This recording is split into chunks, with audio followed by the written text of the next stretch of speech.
Hi, welcome to nutri talk. നമ്മുടെ നാട്ടിൽ വളരെ സാധാരണമായ ഒരു രോഗമാണ് പ്രമേഹം.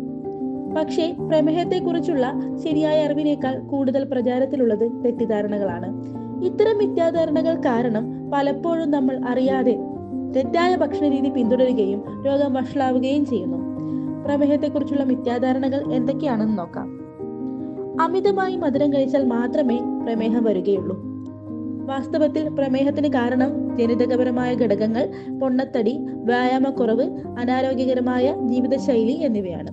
മധുരം ഒരു കാരണം മാത്രമാണ്. അടുത്തത്, പ്രമേഹ രോഗികൾ പഴങ്ങൾ പൂർണ്ണമായി ഒഴിവാക്കണം. ഇത് തെറ്റാണ്. പഴങ്ങളിൽ വൈറ്റമിൻസ്, മിനറൽസ് ധാരാളമുണ്ട്. ജ്യൂസുകൾ ഒഴിവാക്കി ഗ്ലൈസിമിക് ഇൻഡെക്സ് കുറഞ്ഞ പഴങ്ങൾ, അതായത് ആപ്പിൾ, പേരക്ക, ഓറഞ്ച് പോലുള്ളവ അളവ് നിയന്ത്രിച്ച് കഴിക്കുന്നത് സുരക്ഷിതമാണ്.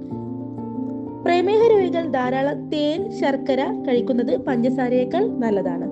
അല്ല, തേനും ശർക്കരയും സ്വാഭാവികമാണെങ്കിലും ഇവ രക്തത്തിലെ പഞ്ചസാരയുടെ അളവ് കൂട്ടും. ഇവയുടെ ഗ്ലൈസമിക് ഇൻഡെക്സ് പഞ്ചസാരയുടേതിന് തുല്യമോ ചിലപ്പോൾ കൂടുതലോ ആയിരിക്കും. അതിനാൽ പഞ്ചസാരയെ പോലെ ശർക്കരയും തേനും പരമാവധി ഒഴിവാക്കുക. അടുത്തത്, പ്രമേഹമുള്ളവർ ധാന്യങ്ങൾ, അതായത് അരി, ഗോതമ്പ് പോലുള്ളവ പൂർണ്ണമായി ഒഴിവാക്കണം. ഇത് തെറ്റാണ്. ഊർജത്തിനായി കാർബോഹൈഡ്രേറ്റ്, അതായത് അന്നജം നമ്മുടെ ശരീരത്തിന് അത്യാവശ്യമാണ്, നമുക്കറിയാവത്. പൂർണ്ണമായി ഒഴിവാക്കുകയല്ല വേണ്ടത്. പകരം അളവ് നിയന്ത്രിക്കുകയും നാരുകൾ കൂടുതലുള്ള ധാന്യങ്ങൾ, അതായത് തവിടോടു കൂടിയുള്ള ധാന്യങ്ങൾ ഉണ്ടല്ലോ, അവ തിരഞ്ഞെടുക്കുകയും ചെയ്യുക. ഇവ ചില ഉദാഹരണങ്ങൾ മാത്രമാണ്. പ്രമേഹത്തെക്കുറിച്ചുള്ള തെറ്റിദ്ധാരണകൾ ഇനിയുമുണ്ട്. Thank U.